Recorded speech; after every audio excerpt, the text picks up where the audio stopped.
কারণ এটাতে সবাই মজা পায়, নতুন কিছু করার সুযোগ পায়। এই নতুন কিছু করার সুযোগ পেয়েই আনন্দটা বাড়তে থাকে। কাজে সেই যে একবার ঢোকা, এর থেকে আর বেরোনো যায়নি, বেরোবার কোনো প্রশ্ন ওঠেনি, বরং গভীরে গেছি। আর তখন সবে মাত্র পূর্ব পাকিস্তানে স্কাউটিং শুরু হলো, যখন আমাদের যাত্রা। সবকিছু গুছিয়ে ওঠা যায়নি সেই সময়, কিন্তু তখনই স্কাউট মাস্টার, যিনি ক্লাস স্কুলে, এখনো নিশ্চয়ই আছে স্কাউট মাস্টার, তার যে আলাদা বৈশিষ্ট্য, তার প্রতি তার ছাত্রদের যে যোগাযোগ এবং তার যে নেতৃত্ব, এটা দেখার মতো। তখনকার সারা পূর্ব পাকিস্তানে কোন স্কুলের স্কাউট মাস্টার সবচেয়ে ভালো, এটা আমরা বসে আলাপ করতাম। যেহেতু র্যালিতে সবাইকে একত্রে পাওয়া গেছে, তখন প্রাদেশিক র্যালি হতো, তখন স্কাউট মাস্টারদের দেখা যেত, তাদের গৌরব, তাদের নেতৃত্ব। কাজে এটা যে দৈনন্দিন একটা গদবাঁধা জিনিস ছিল তা না, গতের থেকে বেরিয়ে যাওয়ার যে একটা আনন্দ, সে আনন্দকেই সবাইকে, সে আনন্দেই তাড়না দিত সবাইকে। সে কারণে এটাতে গভীরভাবে জড়িত হয়ে পড়েছিলাম। এক পর্যায়ে সারা প্রাদেশিক বয় স্কাউটিংয়ের কর্মসূচি আমাদের কয়েকজনের হাতে চলে এসেছিল। যেহেতু আর কেউ এটা নেতৃত্ব দিচ্ছিল না, আমরা মনে করলাম যে এই দায়িত্ব আমাদের কাছে আসবে। সেই থেকে চট্টগ্রামে পাকিস্তান জাম্বুরি হলো, বিশাল। এখনো জাম্বুরির মাঠ বলে একটা মাঠ আছে চট্টগ্রামে, মনে আছে কিনা? জাম্বুরির মাঠের অর্থটা ছিল, এইটা খালি জায়গা ছিল, তখনও কলোনি হয়নি। ওখানে সারা পাকিস্তানের সমস্ত স্কাউটরা একত্র হয়েছিল, সেই জন্য এটা জাম্বুরির মাঠ হিসেবে স্মরণীয় হয়ে গেল। এটার পরিচালনা খুব দুর্বল ছিল। বাংলাদেশ যে পূর্ব পাকিস্তান, তখন যে প্রাদেশিক যে পরিচালনা কমিটি ছিল, খুব দুর্বল ছিল। বিরক্ত হয়ে আমরা কয়েকজনের দায়িত্ব নিয়ে নিলাম। এটা পুরো জাম্বুরি পরিচালনার দায়িত্ব আমাদের হাতে চলে আসলো। তো সেই থেকে একটার পর একটা র্যালি, জাম্বুরি হয়, আর আমি আছি, আমার জাম্বুরি আছে। পাকিস্তান জাম্বুরি হলো করাচিতে 1952 সালে। তখন বাচ্চা ছেলে, খুব উৎসাহ নিয়ে গেলাম। তারপর থেকে একটার পর একটা জাম্বুরি আর র্যালির মধ্যে ঢুকে গেলাম। বিশ্ব জাম্বুরি হলো কানাডাতে 1955 সালে, 15 বছর বয়স তখন। সে কি মহা উৎসব, যাওয়া, আটলান্টিক পাড়ি দেওয়া, ক্যানাডাতে জাম্বুরি করা, সারা বিশ্ব দেখা।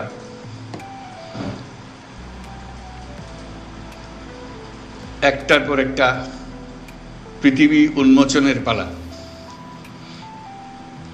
তো সেটারই কাহিনী নিয়ে যে বইয়ের কথা বললো একটু আগে, যে দৈনন্দিন রোজ নামচা লিখতাম যে আজকে কি করলাম। সিদ্ধান্ত হলো, খুব মজার সিদ্ধান্ত, তখন সবে মাত্র এয়ারলাইন এক দেশ থেকে এক দেশে উড়ে যাচ্ছে, খরচ সাংঘাতিক বেশি। আসার পথে আমরা প্লেনে আসলাম ক্যানাডা পর্যন্ত, না পুরোটা না, আধা পথ প্লেনে গেলাম। বাকিটা অত পয়সা দিয়ে যাওয়া যাচ্ছে না, স্কাউট কমিটির অত টাকা নাই। তা আমাদেরকে জাহাজে করে নিয়ে গেল, লন্ডন থেকে নিউ ইয়র্ক জাহাজে। এটা হওয়ার কথা ছিল আফসোস করার, কিন্তু হয়ে গেল আনন্দের। এই সমুদ্র যাত্রা, বিরাট আটলান্টিক পাড়ি দেওয়া, বাচ্চা বাচ্চা ছেলে, পুরো জাহাজ মাতিয়ে ফেললো এই কজন ছেলে। আমরা যাচ্ছি, কিন্তু পুরো জাহাজের নিয়ন্ত্রণ এই বাচ্চাগুলোর হাতে চলে আসলো, গানে বাজনায় উৎসাহে ফুর্তিতে। আসার পথেও আবার নিউ ইয়র্ক থেকে লন্ডন পর্যন্ত জাহাজে। ওই যে বললাম টাকার টানাটানি, স্কাউটদের এত টাকা নেই প্লেনের টিকিট করার জন্য। তখন ঠিক হলো প্লেনে এত টাকা খরচ করে কেন যাব ফিরে, ওই টাকা দিয়ে 3টা মাইক্রোবাস কেনা হবে। তো মাইক্রোবাস কিনতে হলে সস্তায় কোথায় কেনা যাবে? তখন ফোক্সওয়াগন কোম্পানি মাত্র সবে তাদের কারখানা চালু করেছে যুদ্ধের পরে, মহাযুদ্ধের পরে। আমরা সবাই মিলে ঠিক করলাম আমরা ফোক্সওয়াগন কোম্পানির কারখানায় চলে যাবো। তো কারখানা থেকে কিনবো, সবচেয়ে সস্তা দাম পাবো। এই 3 মাইক্রোবাসে চড়ে এই কয় বাচ্চা সারা ইউরোপে ড্রাইভ করে পাকিস্তান পর্যন্ত ফিরে আসা, এই হলো পরিকল্পনা টাকা বাঁচানোর জন্য। টাকা বাঁচানো গেল, কিন্তু 6 মাস ধরে আমরা ঘুরে বেড়ালাম খালি ইউরোপের হেন জায়গা বাদ দিলাম, যেটা মজা লাগে সেদিকে যাবো, কারণ সবকিছুর দায়িত্ব আমাদের। কাজে পুরো ইউরোপ দেখা হয়ে গেল, যুদ্ধোত্তর ইউরোপ। যুদ্ধ শেষ হলো 45 সালে, আমরা ভ্রমণ করতেছি 55 সালে, 10 বছর পরে। এখনো যুদ্ধের রেশ কাটে নাই। সে এক বিরাট অভিজ্ঞতা। তারপর একটার পর জাম্বুরি এসছে, এক এক দেশে গেছি। যে কারণে এগুলো বললাম যে একটা স্মৃতিময় অধ্যায়। আশা করি তোমাদেরও এরকম সুযোগ হয় বা হবে। এই সুযোগ যে কত মূল্যবান,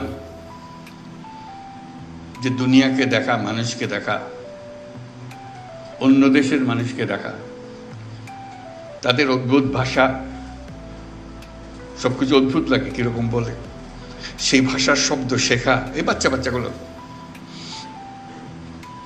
তাদের সঙ্গে বন্ধুত্ব গড়ে তোলা।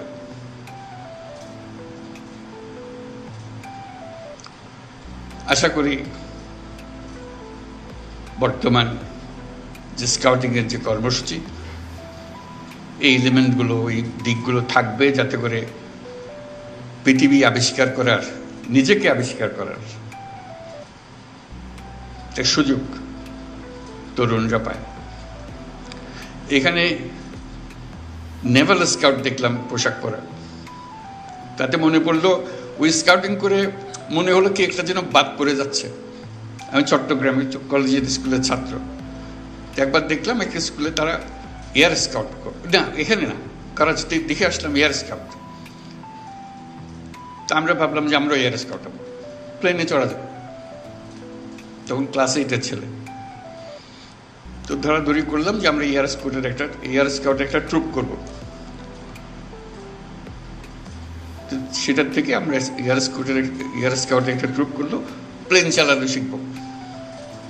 ক্লাস 8-এর ছেলে আমরা সবাই একত্র হলাম এবং প্লেনে চড়লাম। প্লেনে স্কাউট নতুন পোশাক পেলাম, ওইটার দিকেও একটা আকর্ষণ ছিল। এই পোশাক পরে নেওয়া হয়ে গেছে, এয়ার স্কাউটের পোশাকটা আরও মজার, তার টুপিটা খুব মজা। যেমন নেভাল স্কাউটের, কোথায় দেখলাম নেভাল, কোথায় হাতুটা এই যে, হ্যাঁ পোশাক মজা লাগলো। তো সেই সূত্রে প্লেনের সঙ্গে পরিচয় আরো গভীরভাবে। এবার প্লেন চালো না, বসা না, তুই সে আরেক জগৎ। পরপর এক একটা অভিজ্ঞতার মুখোমুখি হলাম। আমার একটা বড় অংশ গেছে স্কাউটিং এর সঙ্গে, এবং তার যে সুযোগ সুবিধা, তার যে অনুপ্রেরণা, এবং অন্য দেশের স্কাউটদের সঙ্গে প্রতিযোগিতা,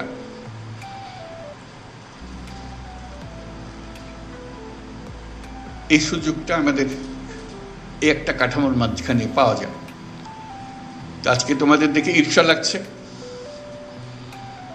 যে তোমরা এখন সেই সুযোগ পাবে,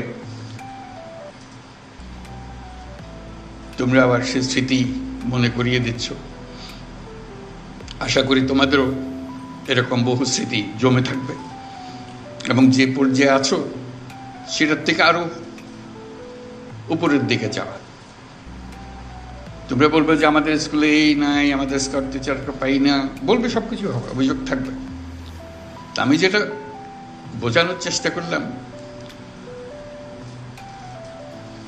অনেক জিনিস হয়েছে যেগুলো আমরা অন্যের জন্য অপেক্ষা করি নাই বলে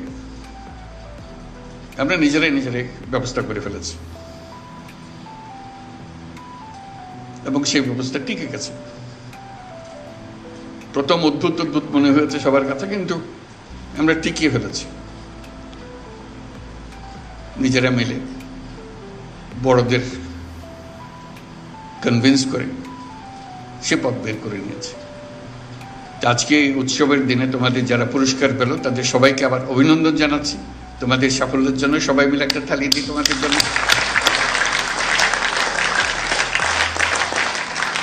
এবং যারা পুরস্কার পেলে এবং যারা আজকে উপস্থিত আছে সবাই, তার দায়িত্ব হলো দরজা খোলা। বন্ধ দরজার দিকে খালি ইঙ্গিত করে যে আমাদের জন্য দরজা বন্ধ, আক্ষেপের মধ্যে থেকে গেলে এটা হবে না।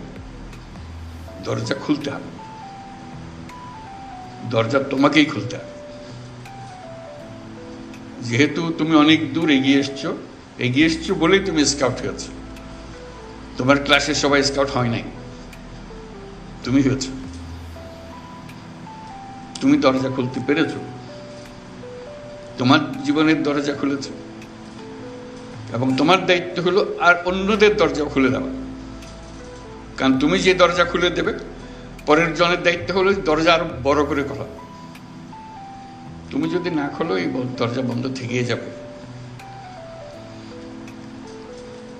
এটা মস্ত বড় সুযোগ, এই বয়সে এরকম সুযোগ পাওয়ার। দুনিয়াকে আবিষ্কার করা, তার চাইতে বড় হলো নিজেকে আবিষ্কার করা। না হলে গদবাঁধা জীবনে, ছাত্র জীবনে নিজের সঙ্গে পরিচয় হওয়ার আর কোনো সুযোগ নেই। স্কাউটিং একটা বড় দরজা খুলে দিয়েছে তোমাকে তোমার সঙ্গে পরিচয় করিয়ে দেওয়ার জন্য। সেই তুমি এক বিরাট তুমি।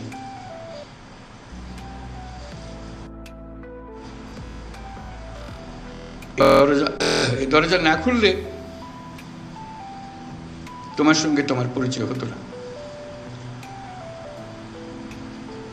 সেই পরিচয়টা করিয়ে নিও নিজের সঙ্গে নিজের, এবং অন্যদেরও সুযোগ দিও যাতে তারা পরিচিত হতে পারে।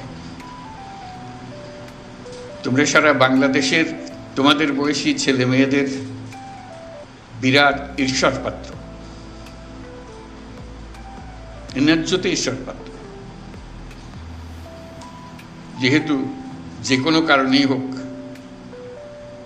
তুমি এই সুযোগ পেয়ে গেছো, তারা সে সুযোগ পায়নি। তোমাদের দায়িত্ব হবে তাদের জন্য সুযোগ খুলে দেওয়া,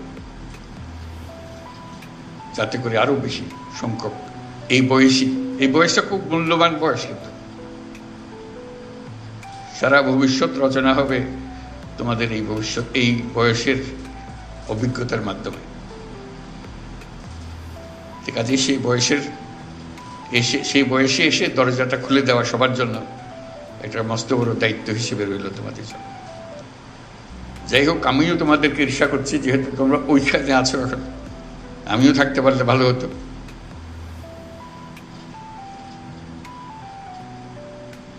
এবং তোমরা যাতে এই অভিজ্ঞতা নিয়ে ভবিষ্যতের পৃথিবী রচনা করতে পারো, সেই কথাটা মনে রাখতে পারো। আজকে এই দিনে সবাইকে অভিনন্দন জানিয়ে আমার বক্তব্য শেষ করছি। আশা করি তোমাদের এই প্রচেষ্টা, এই অভিজ্ঞতা, তোমরাই শুধু এর থেকে লাভবান হবে না, সারা জাতি এবং সারা পৃথিবী এটার থেকে লাভবান হবে। সবাইকে ধন্যবাদ।